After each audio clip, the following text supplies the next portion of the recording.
Trisnonno, bisnonno, nonno, papà Fabrizio e mamma Elena e adesso la figlia Carolina con il fidanzato Sebastiano. Dal 1919 sono in totale 104 anni e 5 generazioni, partendo dal fondatore Giorgio Bartolomeo Graziati, che arrivato da Quinto di Treviso acquistò una locanda con alloggio in Piazza della Frutta.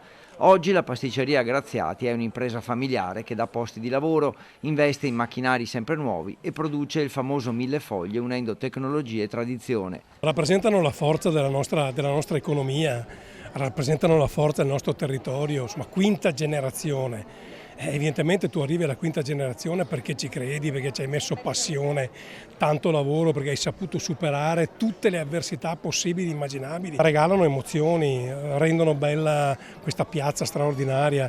Insomma, sono questi gli imprenditori che ci piacciono. In questo caso con Graziati riusciamo a tenere insieme tradizione e innovazione.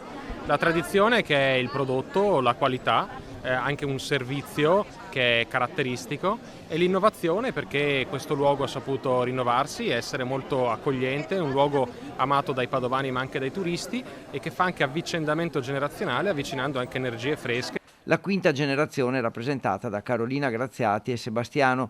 Sono rispettivamente commercialista e avvocato, ma hanno deciso di scegliere la strada professionale della pasticceria per continuare la tradizione familiare. Dopo aver completato il nostro percorso di studi abbiamo deciso di sposare questa vita professionale, familiare e guardare al futuro insieme. Siamo motivati dalla storia che abbiamo alle spalle, dal nostro percorso di studi. Sicuramente possiamo essere spaventati dal futuro come in qualsiasi altra attività, ma sono sicura che insieme a Sebastiano faremo grandi cose.